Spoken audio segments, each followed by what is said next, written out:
residents each year are calling the Toronto region home. To house them, we need to build 55,000 homes per year.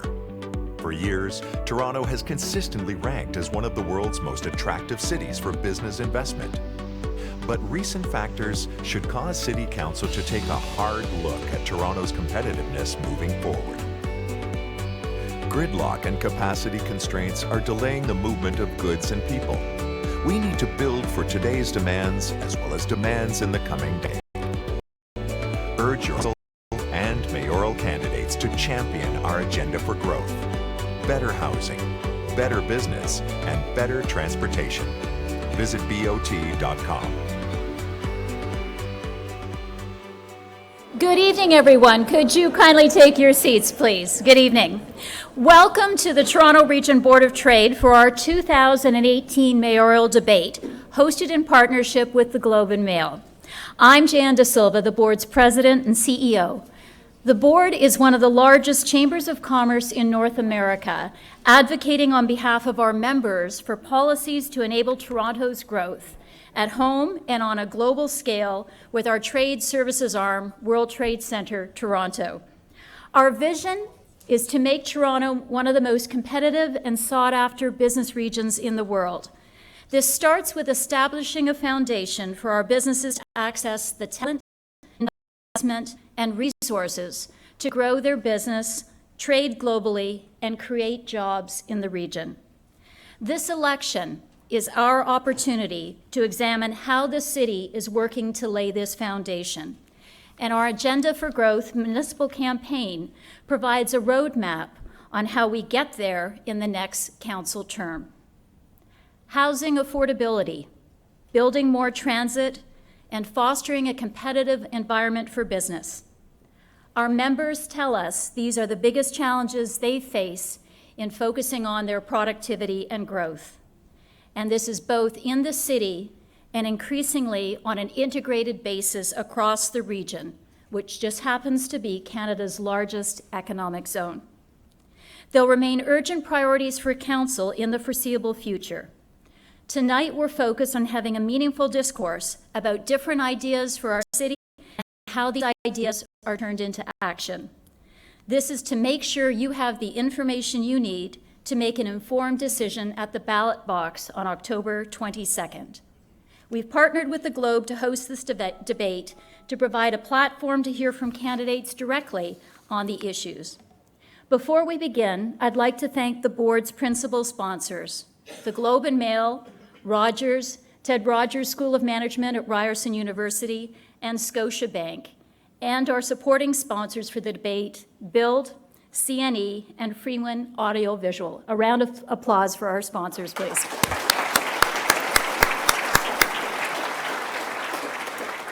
It's now my pleasure to introduce our moderator, Nicole MacIntyre, Deputy National Editor, Globe and Mail, who will explain ground rules and introduce our debaters.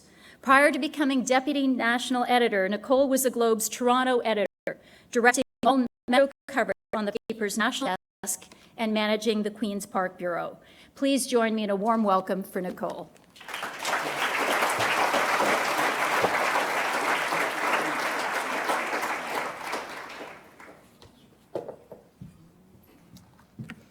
Good night, everyone. Thank you for coming to tonight's debate.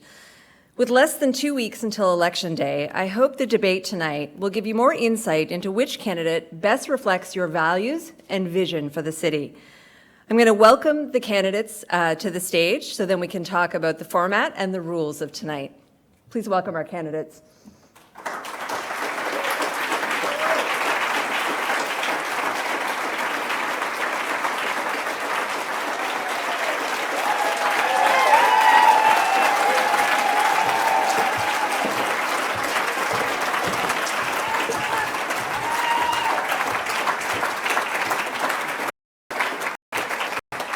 Thank you.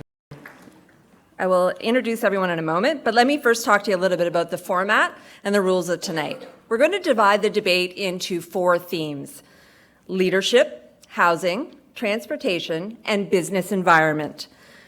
In each of these sections, I will pose a question to a specific candidate.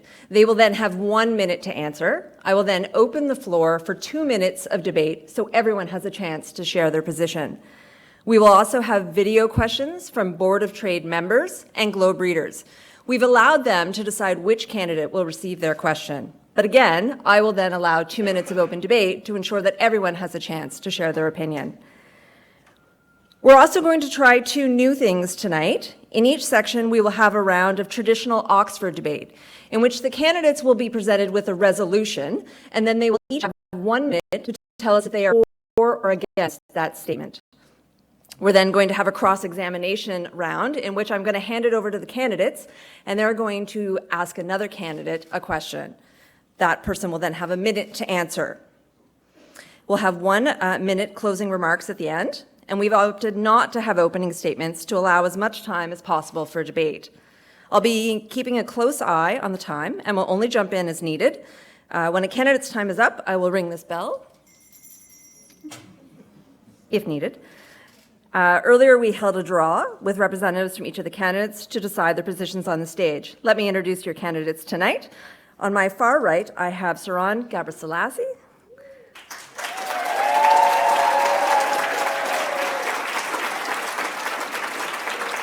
Jennifer Keesmaat, John Tory,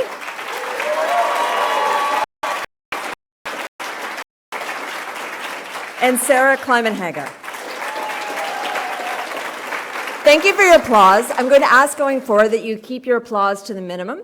Though this is 90 minutes, it will go very quickly for some of us. And I also ask that everyone be respectful tonight, and if anyone disrupts, I'll ask them to leave, please. We're going to start the debate tonight with leadership, and I will pose the first question to Mr. Tory. Again, you will have 1 minute to answer, and then I will open the floor to 2 minutes of open debate. Mr. Tory, you have refused to debate Ms. Keesmaat one-on-one. You have stated your position stems from a desire for diversity, but your critics have suggested, in fact, this is a campaign strategy. In the words of Globe columnist Marcus G., what are you afraid of? Mr. Tory, you have 1 minute. Well, I guess I'd start by saying right here, you're Jennifer Keesmaat, aren't you? I mean, I'm here debating it right now, but you know, seriously. I would pose a question back to yourself or to Mr. G, which is, why would anybody seek to exclude these 2 or any other of the 33 other people besides Ms. Keesmaat and myself that... Then why won't you debate faithful? Please. As a candidate for mayor of Toronto. Please. I really believe what you're saying right now. Why will you not debate Faith Goldie? Faith Goldie is a Christian. Please, excuse me. Thank you. 1 moment. Thank you for your patience, everyone.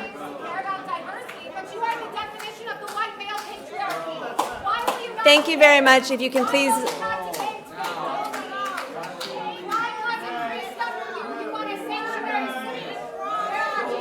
Thank you, everyone, for your patience. Why will you not debate Faith Goldie?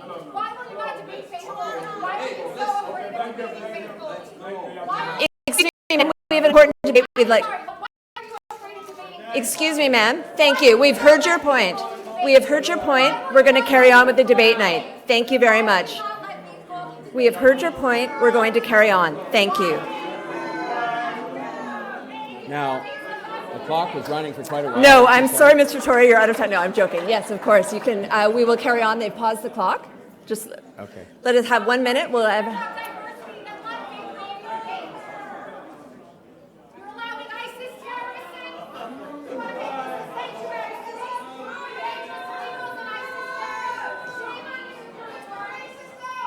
Thank you, everyone, for your patience.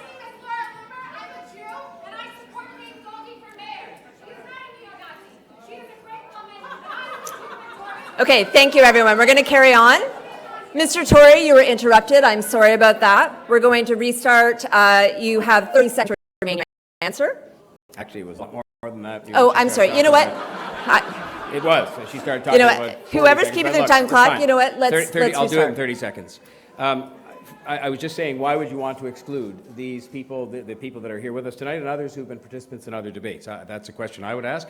And I just go back to something that it does answer her question that I said from the outset. I put out from the beginning of the campaign something that said, first of all, I would not debate two people who had known white supremacist views, Faith Goldie and another candidate. And secondly, that I thought it was fair to include other candidates. And I would point out that when I ran for mayor in 2003, I started polling at 3%. And today somebody said to me, well, we shouldn't include people that are only polling at 2 or 3%. And by that measure, I wouldn't have been included in 2003. And I think that would have been unfair then, and it's unfair now. Thank you, Mr. Tory. I'll now open the floor for 2 minutes of open debate. I'd like to say something. The people of the city of Toronto are done with a Jennifer race. This city is one of the most diverse cities in the country and the world, and the press need to know, frankly, this is not a two-way race, and the city is tired of it. It is lackluster, and two status quo politicians cannot relate to the everyday struggles of working class people in the city of Toronto. And for that reason, the people need to hear all of their options and understand that there are better options than what's being presented in the media. So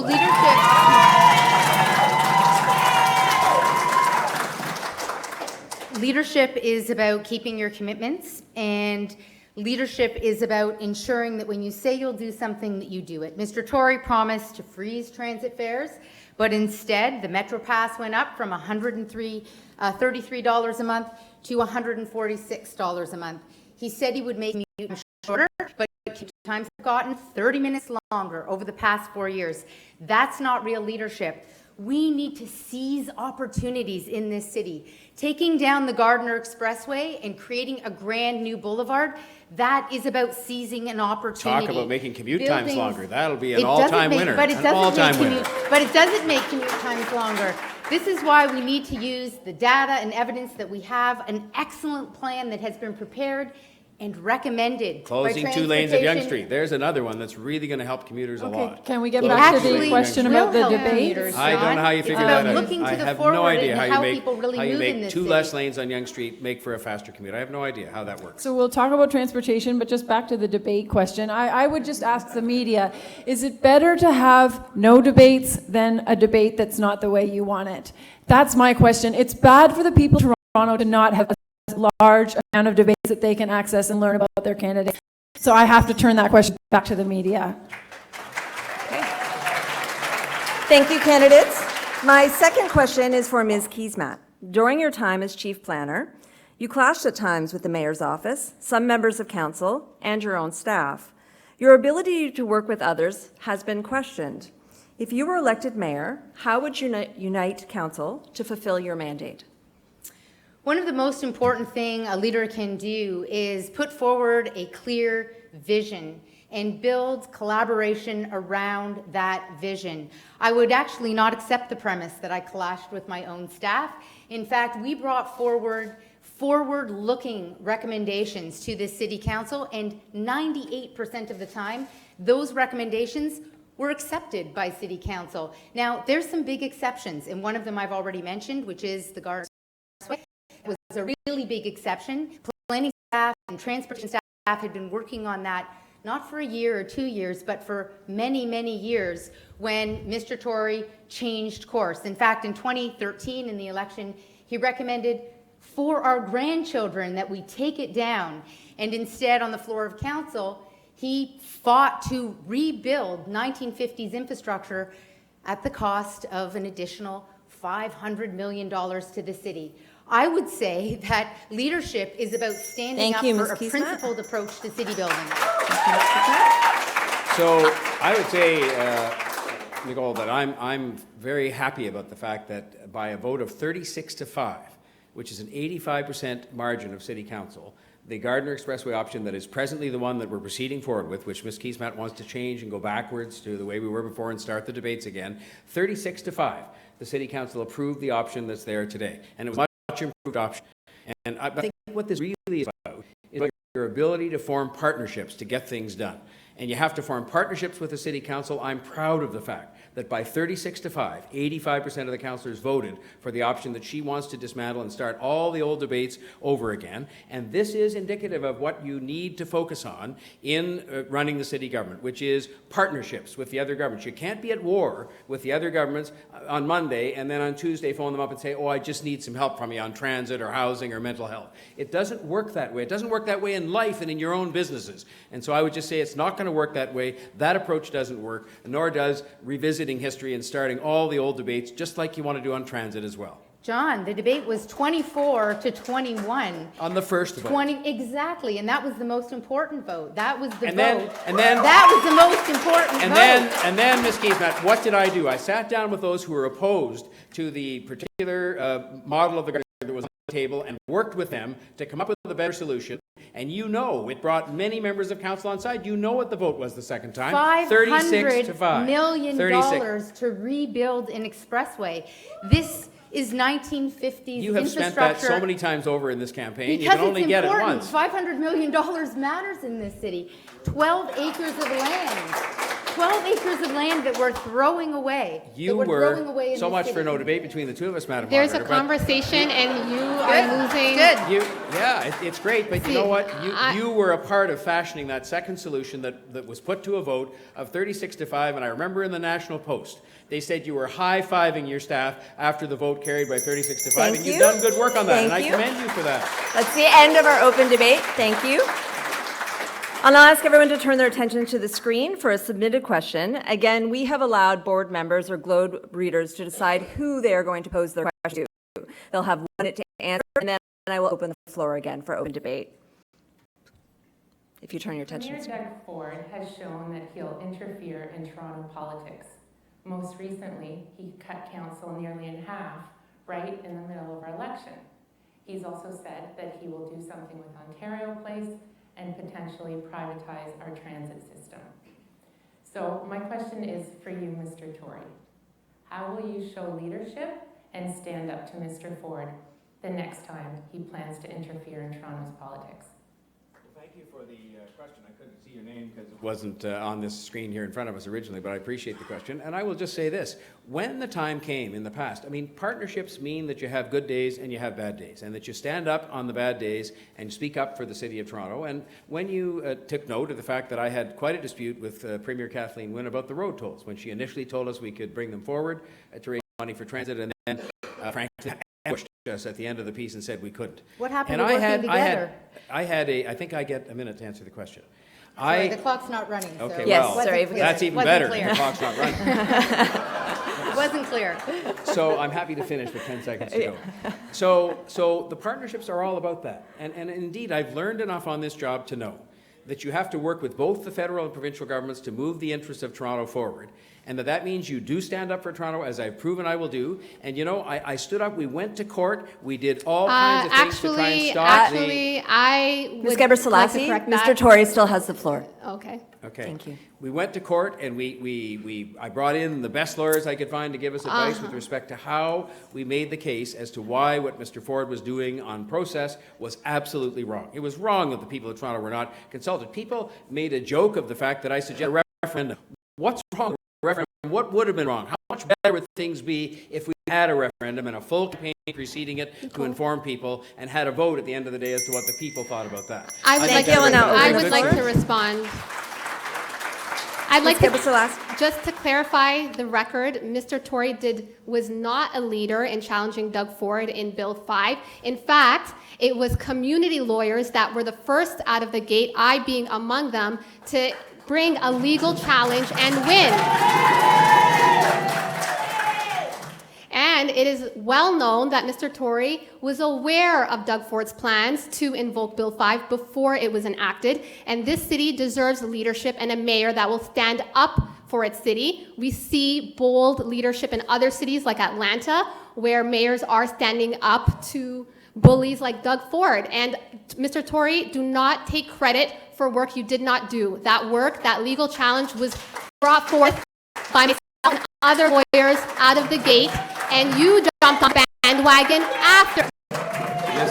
Gebresellassi, That's- I will that's right, concede. that's right, I will Saron. concede Thank the fact that Rocco Ashampong brought forward the first Rocco court challenge, but Ashampong, we absolutely. vigorously, and Rocco yourself, brought it forward. we vigorously joined that court action, and in the first chapter, we're You successful. actually, you were fence sitting at City Hall saying, we're going to lose a legal challenge against the Premier. We probably shouldn't be putting all of our eggs in that basket. It was after Rocco, who is a very well-known lawyer in the city, and community advocates across the city forced a legal challenge, went to court, and won before Justice Bellaboba. You jumped on the bandwagon. That was not your victory.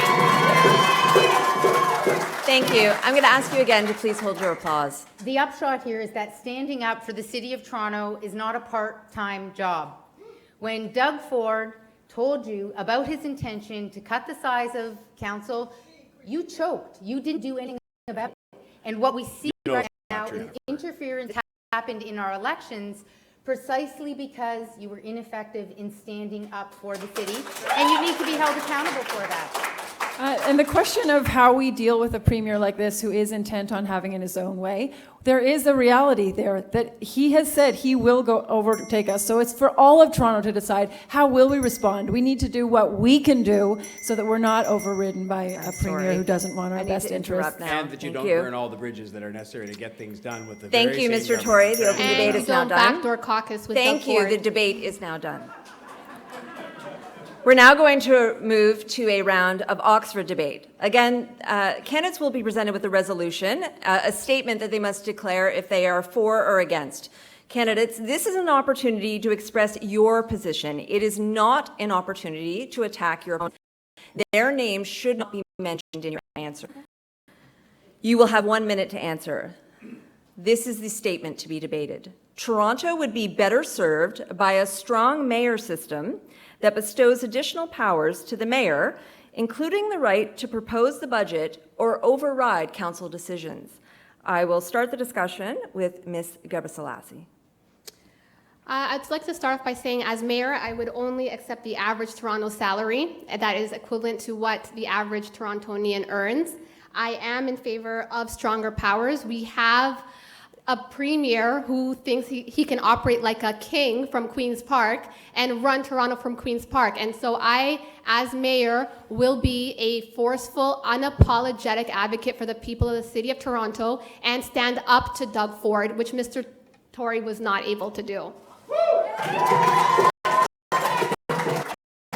Thank you. Ms. Keesmaat?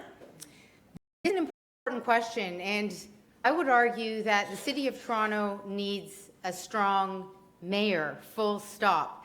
There are significant powers within the office of mayor, including selecting the chairs of the executive committee and delivering a vision to the City of Toronto, working in collaboration with the residents in every corner of this city and building a consensus. And that's what strong leaders do. So we need a mayor who is strong, who is willing to work in a collaborative way with the residents of this city. A really good example is on the King Street pilot. I had no vote on the King Street pilot, but it didn't take a vote. It took building a vision and working with the residents, working with city council, working with city staff across departments and divisions in order to deliver some low-hanging fruit for our city in terms of our transportation work. Getting people moving without even having to put a shovel in the ground. Mr. Tory. I would say, Way back Tavis and Carden, people are dying in the streets. Please, We need to make Toronto safe again. please, we have an important debate to carry on tonight. This is worse of our politics. How our high crimes rate. You're not even debating about this. What are you doing? Faithful is not here. What are you guys doing? You have blood on your hands. She is. Excuse me. Thank you. We've heard If your the position. media would just stop covering these Can I ask you to protests, they please actually step- wouldn't occur. So maybe we could just leave and... Excuse me, sir. Please sit down or leave. Thank you. You know what? This is a great example. Of Toronto. You guys are talking about bourgeois politics. It doesn't matter. This is a great example of the, Sorry, there's of not- the state of affairs in our city. With the city, we Ms. need Gebresellassi. to put a mirror up to ourselves. Ms. Gebresellassi, it is not open debate right now. Thank you. Okay, This and shows now, us as a city, Ms. we need to put Gebresellassi, a mirror thank you. up to ourselves. Thank you. There will be open debate later. You can certainly So, raise that again. For or against a strong mayor Sorry, system? I don't know that Mr. Tory had the chance to finish his answer. Sorry. Is there Did open you- debate on this question as well? Just 1 minute each? And there not is 1 minute not each, allowed to yeah. mention anybody's name? You're not allowed to mention, yes. Okay. That's all the So I rules. don't need to do that. The answer to the question is yes, but it's not something that I have consumed myself with. The only time it came up, frankly, in my entire time as mayor was when Mr. Ford, I think, was musing in his book about the fact that this would be helpful to the better administration of government in the city. And I said, yes, in some respects it probably would be. But, and I think that, it might help to get things done a bit more efficiently. But I'm running for mayor on the basis of the rules as they are.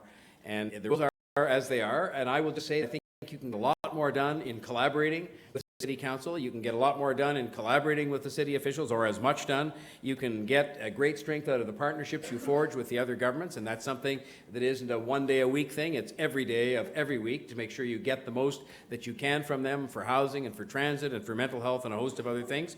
And I think that there's a lot of strength to be drawn from being out across the city and gaining strength from the people. So to me, you can be a mayor who gets things done without having to have stronger powers, though I do think some consideration of that might be useful going forward. Thank you. And now, Ms. Climenhaga, you have the floor. So I agree with everything Mayor Tory just said, except for the support for strong mayor system. It's not good for the city. It would not be good to have a mayor with more powers. One person cannot run this city. If we have a strong mayor system, one half of the people might like it for one 4-year term, then it swings to another pendulum the next 4-year term. That's not the way to run this city. A strong mayor system is not the solution. More collaboration, more evidence-based decision-making, more working together is what will help our city. A strong city, now that's what we need. If we're going to talk about changes, it's how to make Toronto stronger so that we have the relevant powers over revenue generation, over decision-making that can't be overruled at the whim of a new premier. But we don't need a stronger mayor system. We need a good mayor and collaboration at City Hall. Thank you, Ms. Thompson. We will now turn our attention to housing.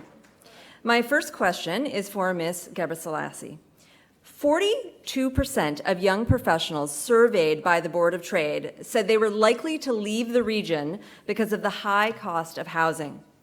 There are 3 distinct housing crises: affordable, available, and social. NIMBYism constrains development across the city. What concrete steps will you take to combat this? Toronto is outraged. As I have said again and again, if elected as mayor of the city of Toronto, I will declare a state of emergency on housing. I have also proudly signed the 2018 Affordable Housing Pledge, which has already laid the way. Housing advocates have already told us what we need. I am calling for the creation of 20,000 new affordable housing units. I'm also calling for an accurate definition of affordable housing, because 80% of market rate is not affordable for the vast majority of people in the city. This is such an I am important... also, I have 20 seconds left. Sorry. I am also calling for housing befitting of human habitation in Toronto community housing in all of our neighborhood improvement areas. My time is up. Thank you. The floor for 2 minutes debate. So this is such an important question. Everywhere that I go in this city, people are concerned about affordability. And in particular, parents are worried that their kids won't be able to stay in Toronto. They won't be able to afford to stay in Toronto. So we have an incredible opportunity to build 100,000 units of affordable housing in our city, on our city-owned land, which is very different from Mr. Tory's plan, which is selling off city-owned land to build luxury condos, which is in fact fueling the unaffordability that we see in our city. It is true. One York. That's what One York is. It's luxury condos. That's land that was a city-owned land where we've now built luxury condos. And I could name you, and you know very true. well, Ms. Keesmaat, I could name you many other parcels which have been put in partnership with the private sector where there's lots of affordable housing. You helped with some of these projects. I don't know how you could possibly now say So they this didn't is happen. a very good distinguishing point, because what I am proposing is that we use those city-owned lands no longer for luxury condos, but we use those lands to deliver rental homes that families in the city Exactly, can and afford. we And actually I've agree. proposed a rent-to-own program so that You we did can not help propose kids. that. You did not I propose did that. You propose actually that. stole the idea from Black advocates who called for a rent-to-own home ownership plan. So just let's be clear. Let's be clear. And look, back on your target, Ms. Keesmaat. We actually agree on the need to use city land, which we've been doing. But your target is what I have an issue with, where they've said that 100,000, as you said, that's the people who build the houses, and they say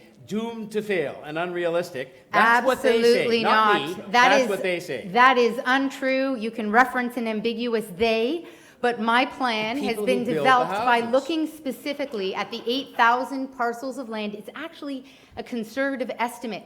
And developers have been calling me up and saying, our big challenge in delivering affordable housing in this city is access to land. Well, guess what the City of Toronto has?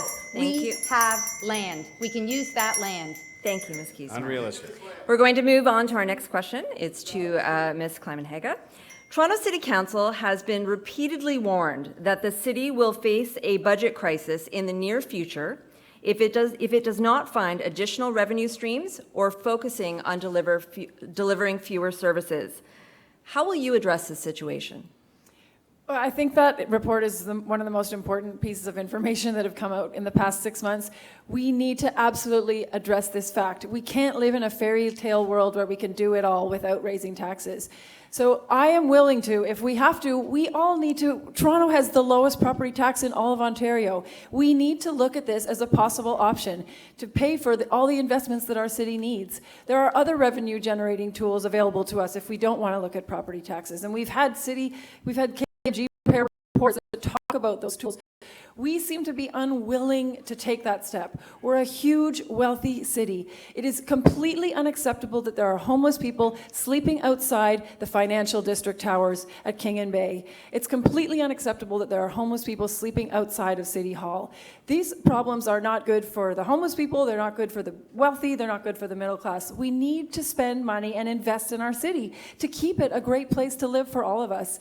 And if we need to raise revenue, then that's what we're going to have to do. Thank you. I'll now open the floor for debate.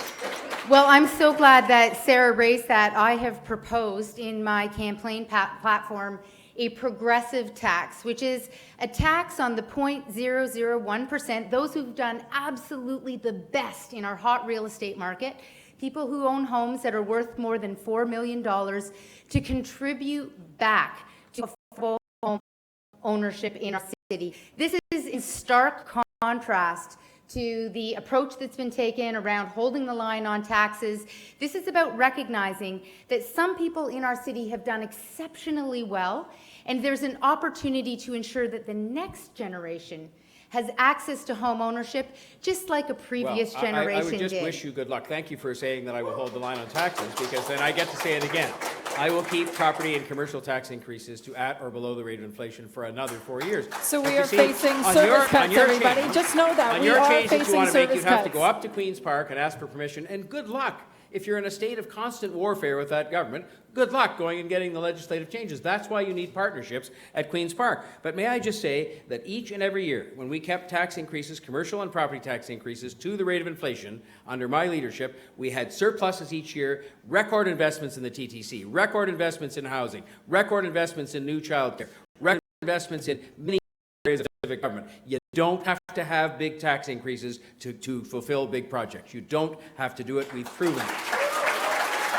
Mr. Tory, your previous city manager, who only stayed for 2 years due to his incredible frustration on the fiscal file, made it very clear that Toronto does not have a sustainable approach to fiscal management, and this presents an incredible risk to our city. I'm more than happy to go up to Queen's Park and to propose my new tool for developing access to affordable housing in the city, and I'm entirely confident that the government will be amenable to it, just like they're amenable to tearing down the eastern portion of the Gardiner Expressway. Thank you. You're at war with Thank them. you, candidates. I'm not even sure you'll get the meeting, let alone that you can go and convince them. But, Thank you know, you, good candidates. We're going to turn our next video question. If you please turn your attention to the screen. Leading up to this month's municipal election, we undertook a public opinion survey that identified housing supply as a key issue for Torontonians. Red tape slows the approval of new projects, both for housing and employment spaces, and it can take up to 10 years to bring a new project to the market. Mr. Tory, if you're re-elected as mayor, what steps will you take to cut the red tape and ensure much-needed housing and employment spaces are brought to market in a timely manner for the 115,000 people that are moving to the GTA every year? I could have sworn you were sitting right in front of me. I will tell you what I will do, which is to continue the work that we have begun. Because quite frankly, this city, and this city need not change or diminish any of its standards and still...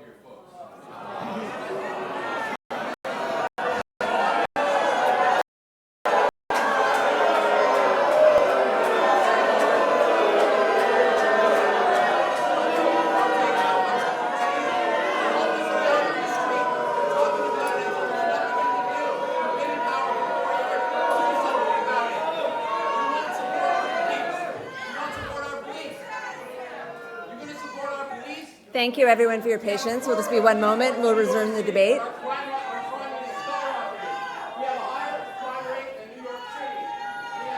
Thank you, everyone, for your patience. We'll just wait for things to quiet down, and then Mr. Tory, you can resume.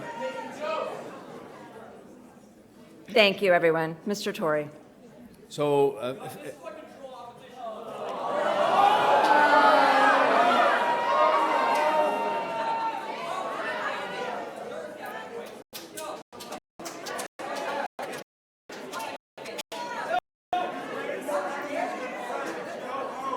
Why don't we just speak over them while they leave, and then you can have more time when you get back. Thank you. Thank you. I'm sorry, everyone. If you give us a moment, we'll resume. Can I take this opportunity to say that we cannot go anywhere? Ms. Gebresellassi, it's not open debate right now. Thank you. Mr. Tory, Listen, no, we cannot go anywhere Ms. Gebresellassi, it is not without open debate far-right right now. The floor is organizing. Mr. Tory's. Thank you. Mr. Tory?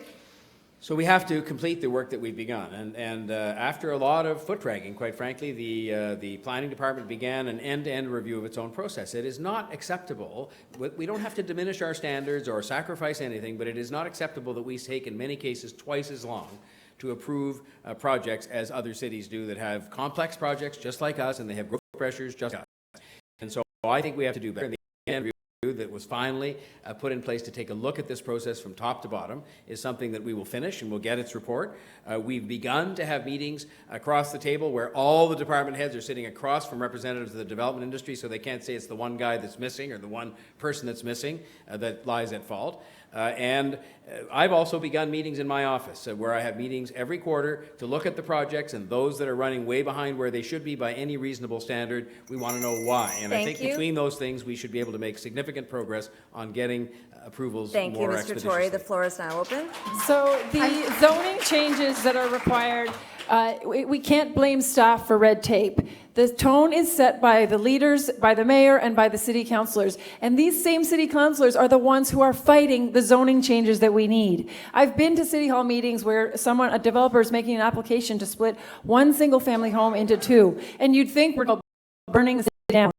That is not the way forward. We could create an immense amount of housing if we just did minor changes to our zoning and we got buy-in from our councillors, and that can be done by the mayor. We can do that. The zoning changes can happen, and it will make more housing without skyrise towers everywhere. We need to proceed now, and we haven't done it in this past 4 years. This is such an important question because it is about the question of supply. And that's precisely what I've proposed in the context of my affordable housing plan, which is 100,000 units of new affordable housing. It's about addressing the supply challenge that we see in our city. And we hear again and again from industry, the challenge is accessing land. We have land as a city. We have one-story subway stations. This is transit, where we should be building housing above. We have green P parking lots, surface parking lots. We have too big as a city. We're adding too many people to have surface parking lots. That's an incredible waste of land. We have an opportunity to use those sites to ensure that we are significantly increasing supply. And one of the ways that we can do this pretty quickly is by bundling up, through Create TO, bundling up a whole variety of parcels and putting them out to industry to partner with us on delivering affordable housing. We can set the terms, we can set the definition of affordability, and we can deliver that affordable housing. But right now, we're only releasing a couple of parcels a year. Though, because I agree with you on making more public land available, but you've got to admit it was not a lack of public land that was taking 4 years for people to get projects approved in the City of Toronto. If you made the land available tomorrow morning, it would still take 4 years, and that's raising the cost of housing, quite frankly, and delaying a lot of people from increasing the very supply you talked about. Mr. Mayor, you should fix that. That's what mayors do. Actually, you're complaining about not being able to get housing built in your own city. I say to you with all respect, the roadblocks were in your department. You call yourself the chief planner, and that's what you were. I haven't been there for a year. That's where the roadblocks were. That's where the roadblocks were. And I had many a discussion with you about this. Many a discussion. And you know that's true. Thank you. That was a hard one to stop. We're now going to turn to another round of Oxford-style debate. This is the resolution. The city should redevelop its public land for affordable housing, even if it means not obtaining highest market value at all times from developers. I will open the floor to Ms. Keesmaat. You have 1 minute. Well, thank you very much for this question. This is a central plank of my campaign platform, that we need to ensure that our city is accessible to newcomers and to young people. And one of the ways that we can do that is by using our city-owned land to deliver housing affordability. And the risk, of course, the risk to our economy, the risk to equality and inclusion in this city, is that a whole generation is getting bumped out of being able to access housing. So I absolutely believe that we should be using our city-owned land in order to deliver affordable housing in this city and a home that people can afford.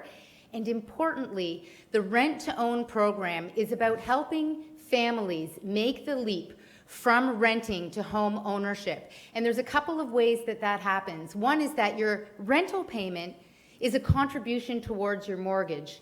The second is that the city will hold a second mortgage to bring down the cost of accessing home ownership.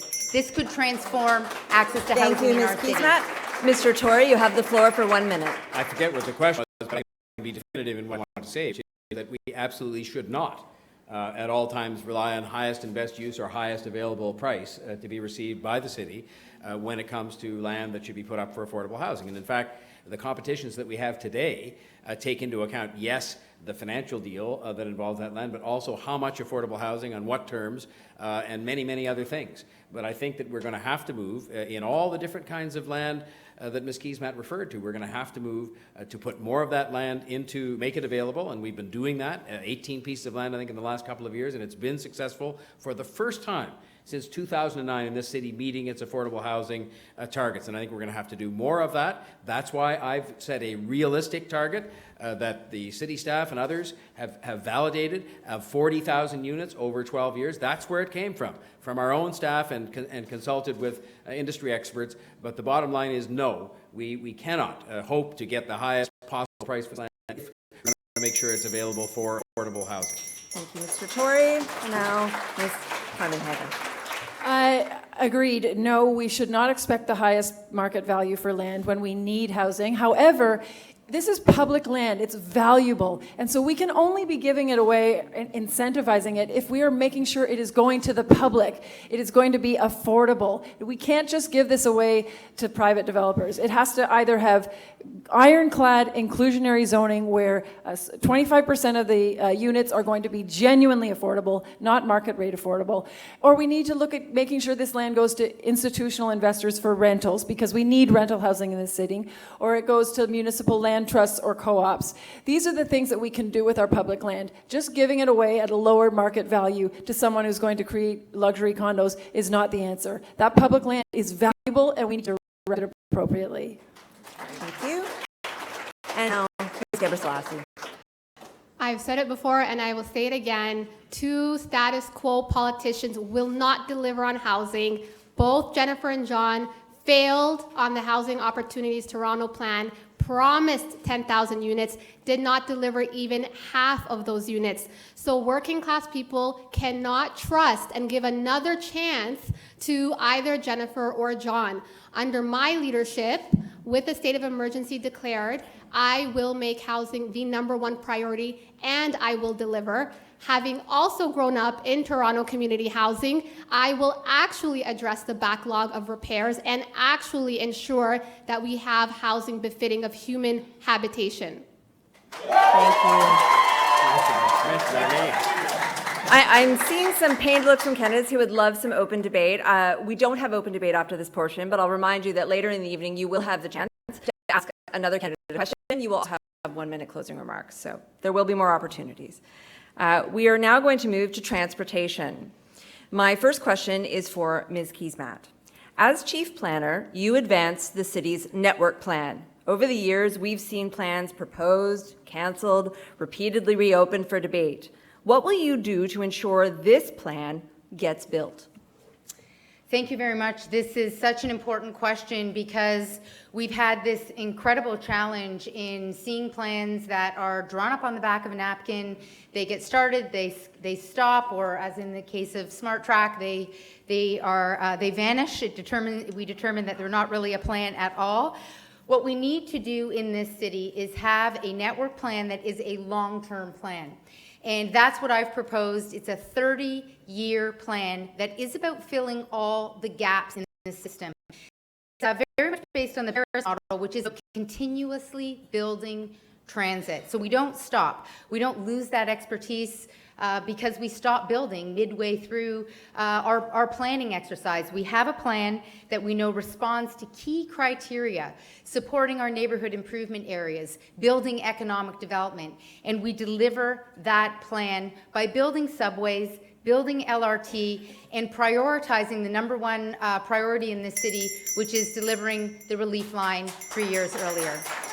Thank you. I'll now open the floor to debate.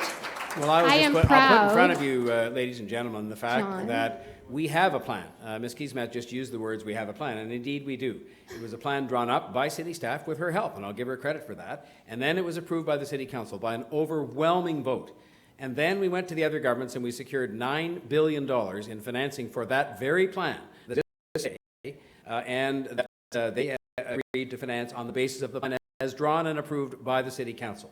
And now we're into the hard part, which is actually doing it. And every one of the projects covered by that plan is presently underway. The relief line, more work done, more money invested than under any previous mayor in the history of the city. And I say to you, respectfully, what Ms. Keesmaat is proposing by saying we're going to change a line here and shuffle some money there and move this project here and do that project there is going to cost us years of additional delay. We can't afford that. We have to move forward. We've got to build the transit. We've had it approved. We've had it financed by the other governments, at least in large part, and now we have to build. And I am unapologetic in saying that's what we have to do. There's no delay, Mr. Tory. What delayed us was that city staff were all pulled off in the past 12 months off that network plan in order to deliver 6 GO stations. 6 GO stations. The relief line is now behind by 18 months. My plan is about delivering the relief line 3 years earlier than currently proposed. I hope you will square that with the words that you said, and it's there on video for all to see. When I asked you a question, not of course knowing that you were going to run for mayor, because at the time you professed you had no interest in that, but at the time you were asked in a meeting of the executive committee on video, is there anything being done in regard to Smart Track that is slowing down the relief line or any other project at all? And you said, no, there wasn't. Mr. So you'll Tory, have to I'm square talking what you're about the saying past today. 12 months. I have a feeling all this changed as you're now running for mayor. The plans It's why I'm running for mayor. Right It's now, why I'm running for mayor. right now, It's the whole reason why. That ends because our over the debate. past 12 months, staff were pulled off the relief line to work on those Thank 6 you. GO stations. Nicole, We'll play the video and We let the can- people yeah, decide. Thank you. We're going to move to the next question. well, we need to address transit now, Ms. Climenhaga, not the just next the question is plan for that are you. 20 years from now, because we're... Okay, go The ahead. next question's for you. Gotta get on with it. It's uploading Toronto subways is a priority for the new provincial government.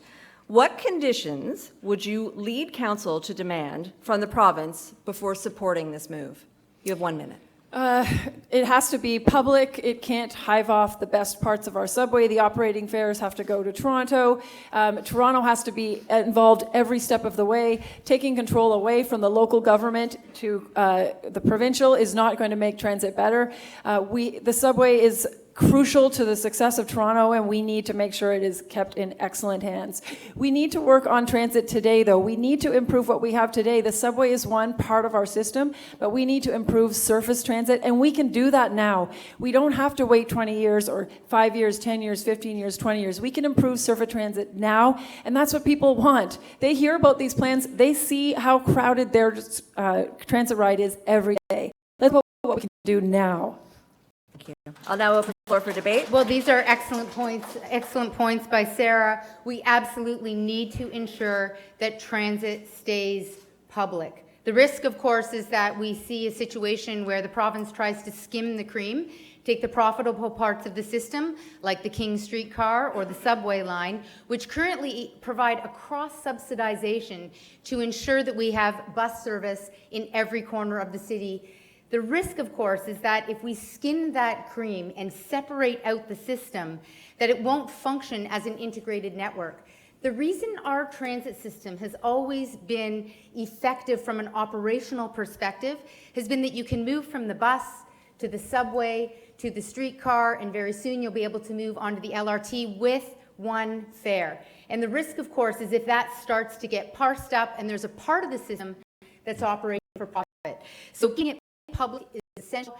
An integrated fare is absolutely essential, and also ensuring, this is my condition to Premier Doug Ford, that the Mayor and City Council must continue to be the decision makers with respect to the infrastructure that we build, precisely because we have city building criteria, like building strong neighborhoods and serving community improvement areas that we're seeking to deliver in filling those gaps in the transit network, and that's what my transit network plan does. I will just say on this one that I'm in furious agreement with my colleagues, and I don't know what Saron's going to say, but I think at the end of the day, you have to ask yourself the question, is this a solution in search of a problem?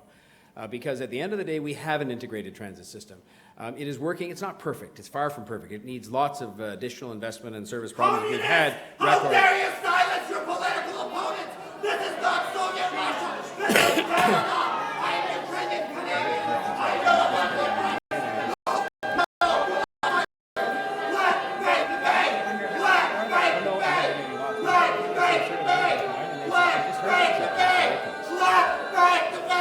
Thank you, everyone, for your patience.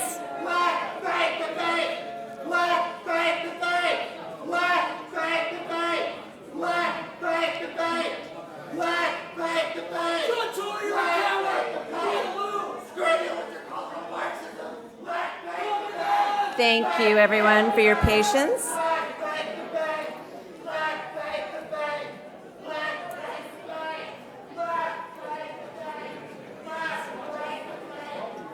Thank you, everyone. It's okay.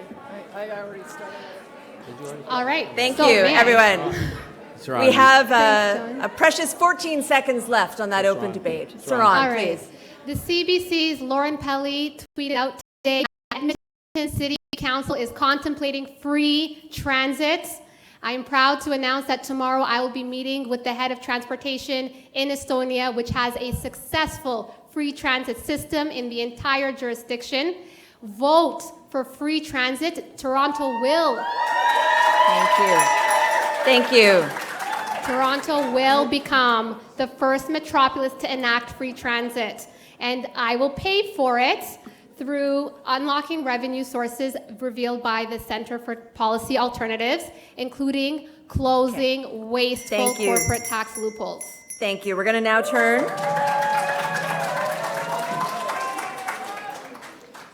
You know, closing statements are on the line if we go over time, if we can motivate everyone. We're now going to turn to our video question. Over the last 30 years, population density has been stagnant or declining in neighborhoods.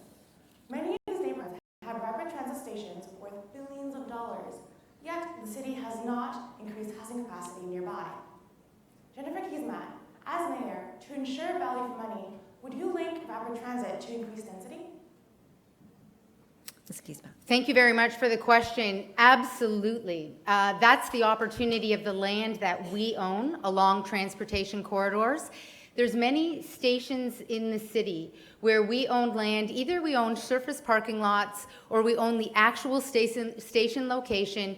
And this is where there's an incredible opportunity for a mayor who believes in delivering affordable housing on our city-owned lands to link together providing that affordable housing in the places where we need it most.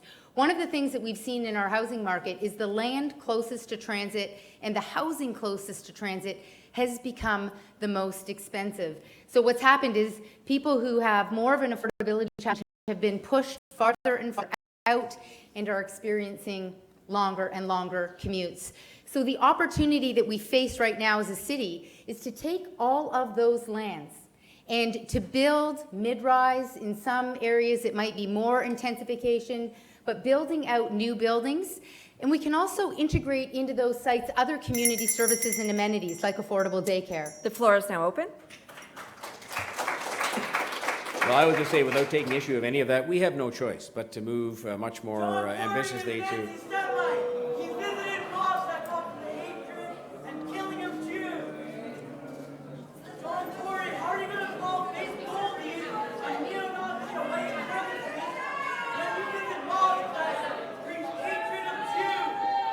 Let me debate! Jews are made! Thank you, everyone, for your patience. Thank you, everyone. Mr. Tory, you have the floor. I will just simply say that in order to facilitate some of what we've all been talking about tonight with regard to the better use of public land, the more strategic use, that is why, something I promised to do when I was seeking this office in 2014, we've brought together all of the city's land holdings under one umbrella organization. You heard it referred to earlier on. It's called Create-TO, and the entire purpose of that was so that no particular agency, the TTC, the fire department, there's lots of agencies that have very well-located land, but in many cases in the past they would say, that's our land, we'll decide what we're going to do with it, and the answer was most usually nothing.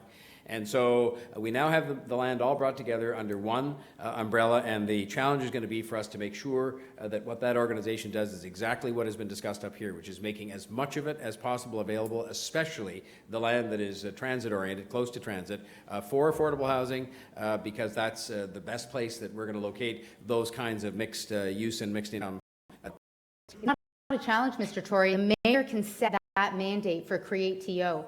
And right now, Create-TO is selling off city-owned lands You just to absolutely build know luxury that's not true. condos. You know I that's do. not I can true. tell you specific sites. One York, you can and I- look at it out the window. And I know you'll luxury name one, condos. and I can tell you lots of other sites where they're building affordable housing today. You were part of those, and I'll give you credit if you just give me an ounce of credit for the Well, the fact that there are challenge- 18 pieces of land put up for affordable housing.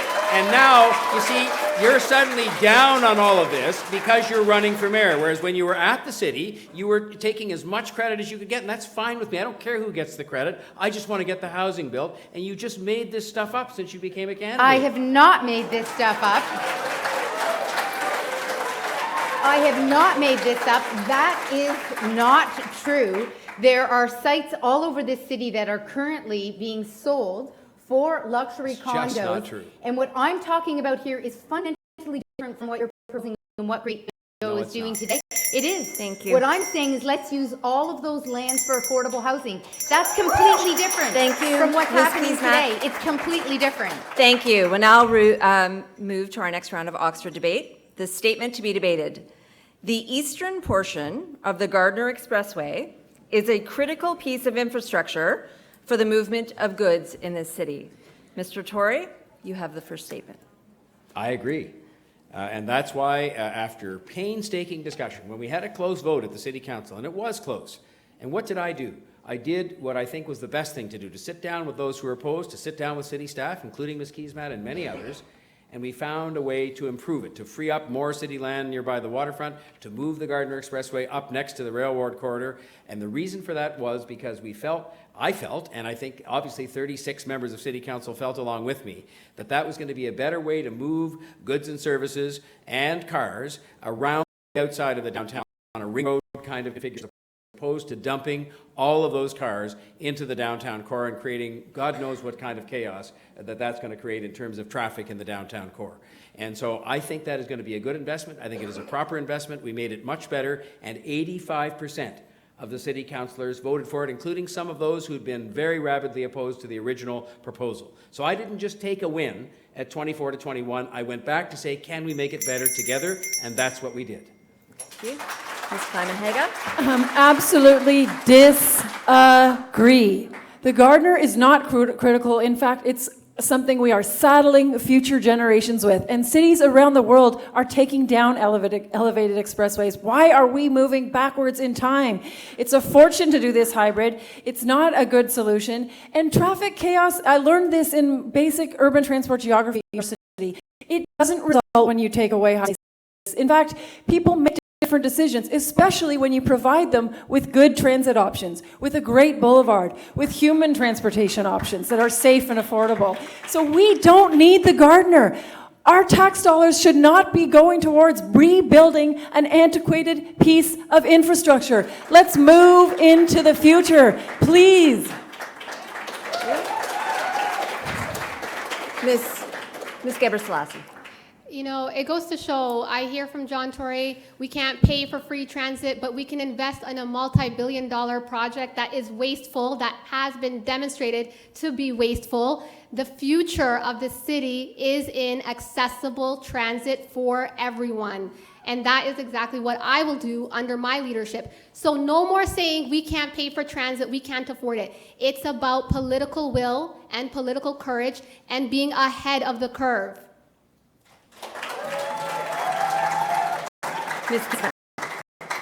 Sometimes when you have a bad plan, the best thing to do is to rip it up. This is an expensive plan to rebuild the Gardner Expressway at $500 million. It is about taking down a highway and then rebuilding it all over again. This is 1950s infrastructure. We have an incredible opportunity to better use our land, to create a whole new neighborhood and place for jobs and commerce on our waterfront. And what will it take us to get there? Well, a vision that is forward-looking, that looks into the future. We're having a big conversation in this world today about climate change. This is old infrastructure. We have an opportunity to create a sustainable city, to make this part of the waterfront a place to go to, as opposed to a place that you travel through. So is this a sustainable structure? Well, no way. You can look at the data and see the conclusions that the transportation experts came to themselves. Thank you. We'll now turn to our final theme of the night, which is business environment. My first question is for Ms. Gebresellassi. Almost 50% of Canada's manufacturing jobs are in the Toronto region, employing more than 130,000 people in this city. How would you ensure that building of new housing to address the crisis we're facing does not create another crisis by taking away critical employment lands? You have 1 minute. Yes, so I have come out very strongly around creating more youth jobs and opportunities in the City of Toronto, and I am calling for investing in our disadvantaged markets and creating more job opportunities there. Toronto is home to some of the most successful entrepreneurs and business people around the world who come from Scarborough and Jane and Finch, including Lamar Taylor and other great cultural producers. If we invest in our disadvantaged markets, that is where the future lies, and that is where we will harness and unveil the true human potential in those areas, and that will be my priority. Thank you. I will now open the floor for 2 minutes of debate. So this is a question about employment lands and the tension that we see in cities, particularly a city like ours where you can sort of put a luxury condo almost anywhere. And the tension is that we need to ensure that we're creating complete communities, places where it's close, it's possible to live close to where you work. This is an essential part of reducing the commute, but it's also an important part of creating an equitable city where we have jobs everywhere in the city. This morning, I Transform Young, which is all about creating an urban center. Believe it or not, that's actually about attracting jobs and employment to North Yonge. We did an extensive survey with businesses in North Yonge, and they said that the reason they don't want to locate there is because it really feels like a highway running through, splitting a community in two. So our opportunity is to create a center, and this is essential to attracting job growth into North I Yonge. don't think, with respect, you're not going to attract too many people there by creating further traffic chaos up there when we have a perfectly on good top of the alternative, subway. a perfectly good alternative to have bike lanes, for example, running down the two parallel streets. And instead you want to take out 2 lanes of traffic. There's But no let's get back- evidence of let's get traffic back to the chaos question. for that, so that The is not question true. is All the that- evidence is supporting Transform Yonge, not opposing it. We have to preserve employment lands. There are great pressures on not to do so, but we simply have to have a city where, yes, lots of people live, and there are 70,000 new people coming here every year. Thank you for that, but they have to work to and have to make things. It can't be entirely a city about providing services to people. We have to make things, and so it is going to require a rigorous approach that we take, and there's a comprehensive land review coming up starting next year where there'll be great pressure to take a lot of these employment lands and change their designation, and we are going to have to resist that in order to make sure there are places for people to work, places for manufacturing jobs to be located, and that's on top of keeping taxes low and building the transit so people can get there. Thank you. We're going to, my next question is for Mr. Tory. The city is attracting significant investments, such as the expansion of Uber's Advanced Technology Group and Sidewalk Toronto. These projects have raised concerns about safety, privacy, and the ownership of data. How will you ensure these businesses thrive in a way that benefits Toronto and its residents? Well, by insisting that that be so. And I can tell you right now that the agreements aren't finished yet. They've produced a second of the framework between Sidewalk, for example, and the Waterfront Corporation, which is owned by the 3 governments. And I've indicated very clearly on the record, and I've said it to the face of the senior executives who are visiting here in the last couple of weeks, that we still do not have adequate assurances that, notwithstanding what's been said so far, that, for example, the privacy issues have been adequately dealt with. And so to me, that is something where we just have to keep at it and keep at it and keep at it. And we have to be insistent at the Board of Waterfront Toronto that they keep at it. And I think that the Google Sidewalk people by now know that we're serious about this, but sometimes these negotiations to get to where you want to be take some time. But I still think the benefit of having companies like that, not just the one, but all these global companies coming to add to our great startup foundation in the City of Toronto have been responsible for the fact that we are one of the fastest growing tech centers in the world, not just in North America. And so we have to make sure it's on the right terms, but we've got to keep them coming. Thank you. I'll now open the floor for debate. So it's interesting that the Sidewalk Labs proposals and some others like it have been proposed as smart city initiatives. And in fact, we have to ask the question, what does a smart city look like? And a smart city in the 21st century is a city that is resilient, it's responding to and adapting to climate change. So if a smart city is about counting people, collecting data, moving cars more quickly, it's completely missed the mark. So I think that there's a critical question here that has been missed in these conversations, which is what is in the public interest. We're talking about prime waterfront land in our city, and there are serious questions around the procurement process.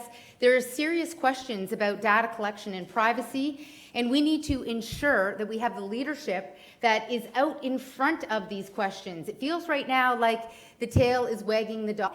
The public interest is what municipal government is structured to protect. That is the entire job of municipal government. And there's, of course, a risk when we have very large, powerful corporations that are coming into our city and we don't have clear and public contracts that protect the public interest. And we need that immediately. I would just agree that there has been so much concern around the lack of transparency. It's a real problem, and if the mayor can't give us that transparency, who can? Well, and that's exactly the point I'm making, that at the end of the day, I certainly will not agree on behalf of the City of Toronto, and there are 3 shareholders in this waterfront corporation, the federal government, the provincial government, and ourselves, until such time as we are satisfied that to stick with the issue of privacy, that our conditions are met. And as of yet, I've made it very clear face to face to the people that we have a lot more work to do on that, and that is work on transparency, but it's all work on the substance of making sure that Torontonians can understand that the data and the IT belong to them and the IP, and that their interests are protected in that regard. Thank you, Mr. Tory. And we will now turn to our final video question of the night. I stand here today at the Urban Space Gallery in front of a wonderful exhibit called Taxed Out which features a number of small businesses that have been significantly impacted by City of Toronto tax policy. Candidate Keesmaat, I'm surely you're aware that the City of Toronto has worked towards eliminating the significant gap between the residential and commercial tax rates that this city has applied, and we have worked very hard in bridging that gap. What is your position on reducing the difference between those two ratios? This is an essential question because small businesses and ensuring that there is not a burdensome approach to our tax system for businesses, and in particular small businesses in our city, is an essential part of ensuring that we have Main Street retail in every corner of our city. And part of what we want to be doing today as a city is expanding opportunities for Main Street retail and nonprofit retail in our city. The risk, of course, is that the city contributes to the unaffordability that then kills the golden goose. And the golden goose, of course, is being within walking distance of all those wonderful services and amenities that small-scale businesses provide. So it's absolutely my commitment as mayor not to increase the burden on small businesses in this city, but instead to be very clear about ensuring that we have a strategy and approach to strengthening Main Street retail, and in particular, small entrepreneurial Main Street retail, which is really the heart and backbone of so many of our neighborhoods. The floor is open. And I'm jumping in. Jumping in. As a business owner and successful entrepreneur in the City of Toronto, I understand firsthand what it's like to run and get a successful business off the ground. I am calling for the City of Toronto to partner with a number of businesses in all of our neighborhood improvement areas to create a subsidy for employers to hire locally in our high-risk neighborhoods.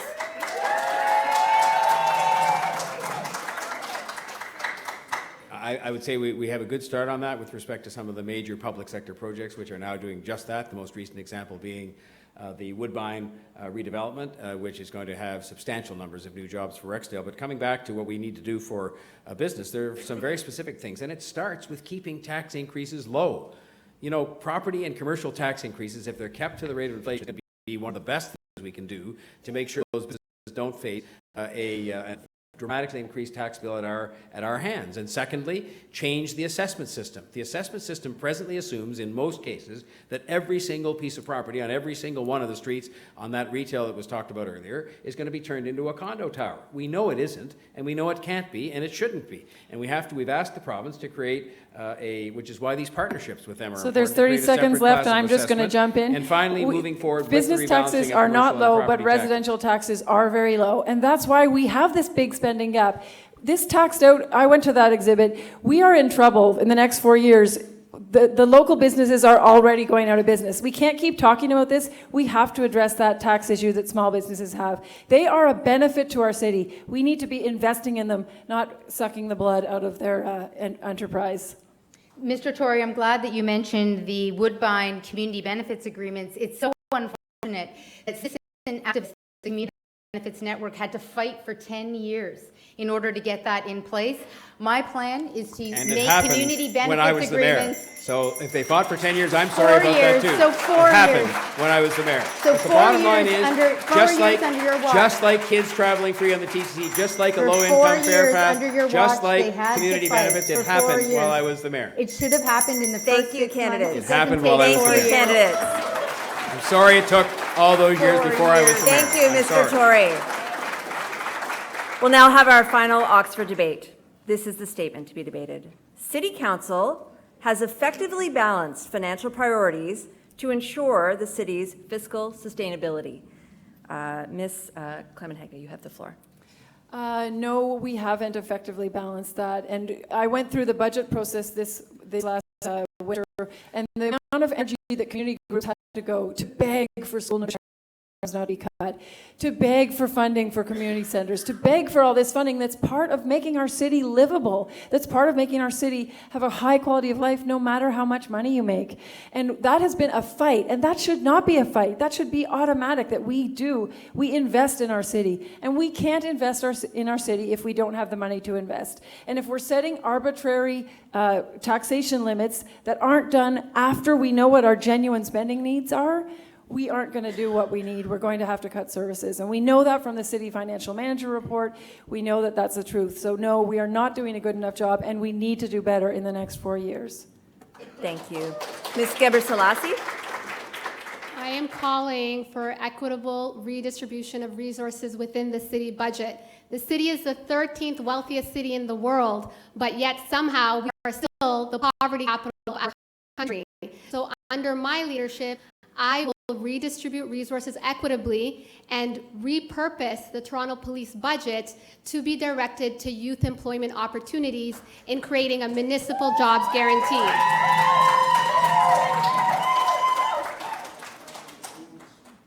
Thank you. Ms. Keesmaat? So if we had a perfect city where everything was just tickety-boo, the answer would be yes. But of course, we have a city where we have significant investments in transit required, significant investments in affordable housing required, and in particular, TCHC housing. We have a climate action plan that is unfunded. There's no urgency around funding it. There needs to be. We have a poverty reduction strategy, which is not funded. Parts of it are. It is not funded. We need to ensure in this city that our prosperity is shared. And the risk that we face, of course, is that we continue along with the status quo. And we see that we continue to become a city of high and low income. If we look at the data over the past 30 years, we see some shocking information, and it's this. This used to be a middle-class city, but increasingly it is becoming a city of rich and poor. How we manage our finances can change that and ensure that the next generation has access to housing. And Mr. Tory. I think we've done quite a reasonable job of it, but there is much more to be done, obviously. And I think that we have kept, in all 4 years that I've been the mayor, we've kept tax increases at or below the rate of inflation. We've had a budget that had a surplus, and lest you worry about what happens with that, it goes back into the unmet capital needs fund. But most important of all, we have during those years, student nutrition was mentioned. I think we've doubled the number of people who benefit from that program during a time when we've also kept property taxes and commercial taxes at or below the rate of inflation. We've made record investments each year in the TTC, restoring 60 bus routes that had been cut, introducing kids ride free, 12 and under, introducing a low-income fare pass for the first time. It didn't happen under any of the 64 mayors that preceded me, but we have one today. And we've had the partnerships with the other governments that meant that we got $9 billion we didn't have before for transit. We got $140 million instead of the road tolls. People forget that, in gas tax money to help us pay for these things. We've got a national housing strategy with money starting to flow on that next year. So I think we've done very well, and I would intend to continue to balance those needs, making sure we keep the city affordable for the people who pay taxes as well. Thank you, Mr. Tory. That concludes the traditional part of our debate. We are running a little bit behind time because of some interruptions tonight. However, I want to ensure that we have the next 2 rounds, because I think it will be an important chance for the candidates to raise issues that they perhaps feel have been changed. So in this round, each candidate will be given the opportunity to ask another candidate of their choosing a question. Again, ask a question, not give a speech, please. Your chance is coming for that in closing remarks. I will open the floor with Ms. Climenhaga, and you can decide who you'll ask your question to. My question is for you, John Tory. As we know, last March, the city manager produced a report that charted a path to financial sustainability for the city. And in that report, it said, if we do not raise revenue, we will have to cut services. It was very plain, very clear. So what I'm asking you is, how will you raise revenue? And if you will not, which services will you cut? Well, I'm not going to cut services. We've been improving services. And again, I'll come back. I don't want to repeat, and at the risk of boring the audience, at the fact that we have, over the last 4 years. But the report says we have to raise revenue when you cut services. When you're asking the question, so let me But just you're not answer. answering the question. Well, I'm trying my best.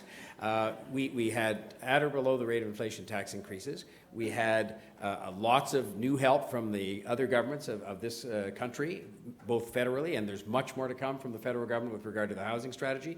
For the first time ever, those two governments have put money into the repair of Toronto community housing, and we have, as a city, put a record amount. I think it's $300 million into the repair of that housing that sat largely unrepaired for so many years. And so I believe that if we stay with the approach we have, keep the partnership strong with the other governments, that we can, and keep tax increases there, but at or below the rate of inflation, and run the government in a more effective, modern fashion, that we can make lots of investments. We've proven it. So can I just put on record that you said you promise not to cut services? That's what you just said to me. I need to move on to the next question. Ms. Gebresellassi, Yes it's your or no? opportunity. John, you have authored a failed housing policy. You have failed the Toronto in failing to deliver on the Housing Opportunities Toronto plan. You promised 10,000 units, didn't deliver, and now are promising 40,000 units. So how can working class people in the city of Toronto trust you to deliver on your housing promises if you failed to deliver during your administration? Well, Ms. Gebresellassi, let's trace the history of this. In 2009, there was a commitment made by the then mayor, and I think it was two mayors before me. I think it was David Miller. And the target that was set at that time was to build 1,000 units of affordable housing per year. I think we'd all agree today, with the benefit of hindsight, I'm not sure any of us were there at the time, that was inadequate given the need. But here's what makes it worse. In the years between 2009 and 2015, that target of 1,000 units was not met once. It has only been met during my time as mayor. And you've now heard me stand up and say that we are going to have to do much, much better than that. And so, yes, I initially, by the way, went to the city staff and people in the industry and said, reasonable target, and they told me 30,000 units over 10 years, not 40, not 100. And I went back and I pushed them and I said, well, 30,000 is an improvement, but not by enough. And so we've come out today with the agreement that they agreed to set the target at 40,000 over 12 years, which is about 3.5 times what we've been doing. And so that's what we're going to do. Now the challenge becomes to go about actually doing it. But I'll point out I'm the first mayor that actually met the target that was set 8 years ago. Thank you, Mr. Tory. In this city. Thank So you. you set a tepid target. Thank you, and didn't Mr. meet it. Tory. I didn't Ms. set it. Keesmaat? You know that, Jennifer. Come on now. Be fair. Ms. We set it Keesmaat, in 2009. But that's and what we've the mayor exceeded it. does. The mayor sets the policy. Ms. Now, Keesmaat, you have it's a your question? turn to ask a question. Okay, I will happily ask a question of Mr. Tory and John. I'm glad that you're I got here all three. tonight. It's You got all fantastic. three. There's a shocker. It's because we're so happy that you're here tonight with us. John, do you remember this? Yep. Do you remember this? This is your smart track map. It was, of course, on every one of your signs in the last election. 53 kilometers of new track, 22 stations at no cost to the City of Toronto. Now, let's face it, John, we know it was concocted on the back of a napkin, but you ran on it. That's what you did. You ran on it, and you committed to getting it done. But you didn't. You promised that if the people voted for you, you would build Smart Track. Well, they voted for you, and Ms. now we Keesmaat? have 6 GO stations. With such a swing and a miss on your signature promise in the last election, why should anyone believe the promises that you are making in this one?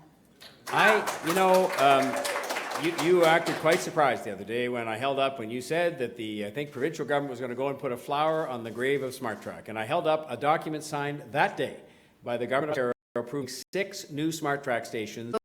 Now, I did interrupt you when you were asking the question. GO stations. You know, the whole thing was always to be stations on GO train tracks, but the 6 stations that were approved, 22 were, London-style surface Ms. subway. Keesmaat, please allow Mr. Tory to answer. the 6 stations that were approved are going to be 6 brand new transit stations inside the City of Toronto, added to a whole bunch, and you know this, of refurbished GO stations, which were always part of the purpose of this, which was to have stations inside the City of Toronto, including new ones, that would allow people to use surface rail a lot faster than we could build a new subway, which we're doing as well, but a lot faster to move people inside the City of Toronto. So not only have we got those 6 stations approved and they're proceeding to put out the bids for construction early next year, we've made the first progress, and I hope the current government maintains it. Your posture of war with them is not going to help to allow people to travel on either the TTC or the GO train for the same fare. And that province agreed to that, and it's up to the new government to maintain that commitment. Thank you, Ms. Tory. have the final question of the night. Well, my question is for Ms. Keesmaat. You promised that you would deliver a financial plan to the people of the City of Toronto. Voting starts tomorrow. And we have a whole bunch of promises from you, hundreds of millions of dollars, and that's not even including your housing proposals. And yet, and one of the things we have to understand here is you can only take down the Gardiner if that in fact saves any money once. You can only cancel the funding for the Scarborough subway, which you say you want to build but cancel the funding at the same time. I don't know how that works. You can only do that once and cancel the funding. And I want to know what else besides big property tax increases we have in store for you, because I think the people really need to know that, because they start voting Mr. tomorrow Tory, and they haven't heard a peep from you about this.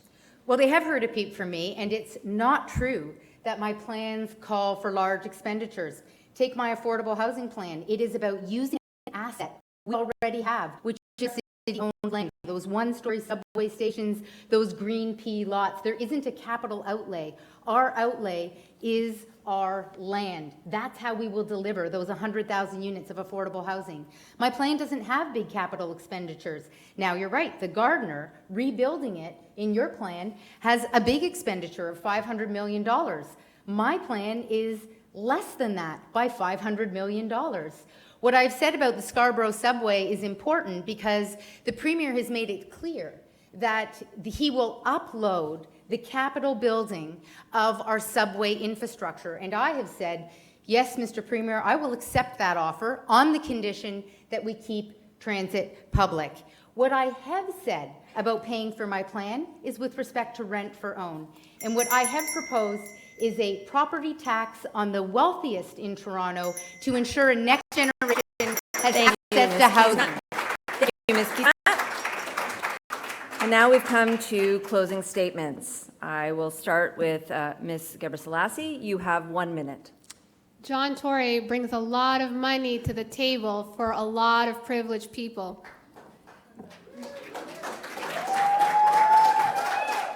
I got 1 minute. What his inner circle is not telling him is that the writing is on the wall, the streets are talking, and Toronto is done with him. The cannabis community knows it was he who made the call to have 108 people arrested for paving the way to the cannabis shop. As mayor of the City of Toronto, I will ensure there are pathways for those from disadvantaged markets to participate in a thriving multi-billion-dollar industry.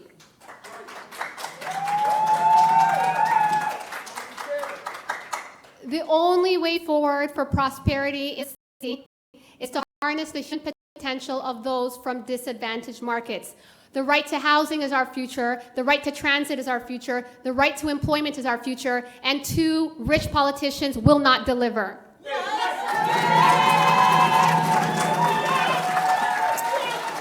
Thank you. Ms. Keesmaat, you have 1 minute. I've spent my career working to make cities better.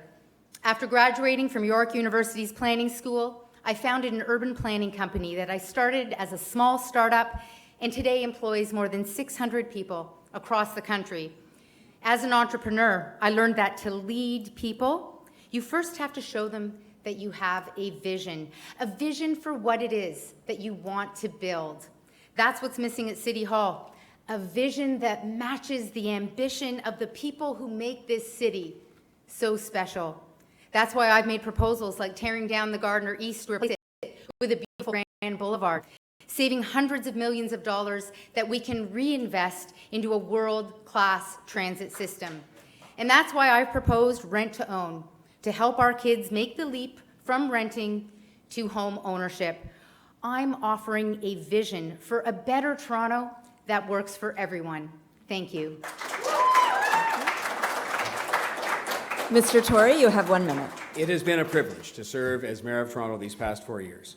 And since I was elected, I've worked every single day to improve life in this city today, but also to keep my eye firmly on the future and what's needed for the city to keep it great and make it better 10, 20, 50 years from now. I'm proud of what we've accomplished, a bright future for Toronto, and I'm committed to see us build on our success. Now is not the time to go backwards. We are finally building transit. We have an approved plan. We have $9 billion in financial support. There's more to come from the government, but now it is time to get on with building the transit. We are working with the other governments and building on our success as a global innovation hub, fostering a tech sector ready to change the future, not just for us, but for the entire world. We are holding the line on taxes, making life more affordable, and creating the conditions for business to thrive. As business leaders, people here, some of whom in this room are business leaders, you naturally focus on results. And I'd ask you to look at mine over the last 4 years. This is leadership we need over the next 4 years, leadership that works. Your time is up. Ms. Climenhaga, you have 1 minute. I decided to run for mayor for 2 reasons. Number one, because I know that we need to invest more in housing, infrastructure, community centers, libraries, parks, all the things that make the city a great place to live in and a great place to work in. And that money could come from increasing property tax or could come from another revenue generating tool, but it has to come from somewhere. The second reason that I decided to run is because I want Torontonians to have a great commute, not the worst commute in North America, which is what we currently have. Why is that? Because we continue to focus on moving automobiles. That is the way of the 50s. The way of the future is moving people, moving them safely, reliably, affordably, and easily.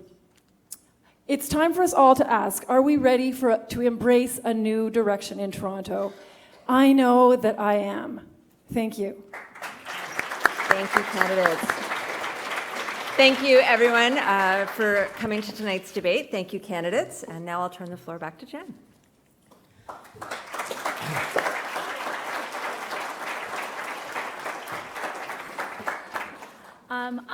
I've got some closing remarks. I just was sitting here reflecting on some amazing discussion, and I just wanted to take a moment to thank all of you for running, because to put yourself out like you have, the intellect, the energy, and the passion that you have for the city, I just want to have a round of applause for all of them, please.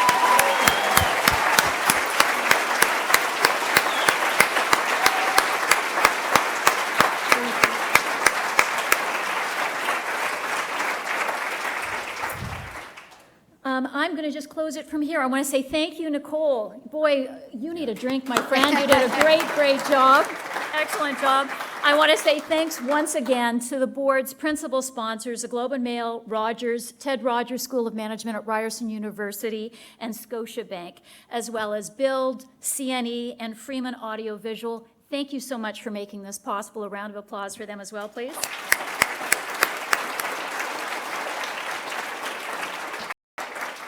And I just want to close by thanking the candidates again. Best of luck. October 22nd is just around the corner. Thank you all for joining us here this evening. Have a wonderful evening.